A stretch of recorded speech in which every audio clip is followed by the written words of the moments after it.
আপনি কোনো চাপ নেবেন না, আপনি আমাদের উপর ছেড়ে দেন, আমরা কাজ করে দিচ্ছি।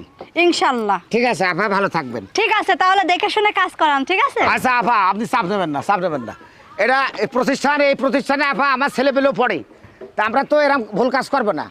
এই প্রতিষ্ঠান 100 বছরও আপা ছাদ দিয়ে পানি পড়বে না ইনশাল্লাহ, টাইলস গলবে না, ধুত্তরে টাইলস পড়বে না, প্লাস্টার ঝরবে না।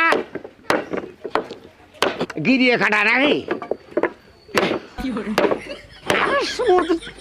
কাটা কি গিরিয়ে নাকি রে? আরে ঘর না গাইতে অনেক বসে বেড়ে খাচ্ছে রে। আরে দিন গেলে তো 900 টাকা তোর দিতে হয়। কি করবো? আরে এ কোনটা বেকা হচ্ছে কে? না বেকা হয়নি তো, বেকা এই টাকা। আরে এক পিস বিড়ির তুই বলে 8 টাকা না 10 টাকা বেরিয়ে, তারপরেও বিড়ি খাওয়া আর দিস নি। আরে ভাই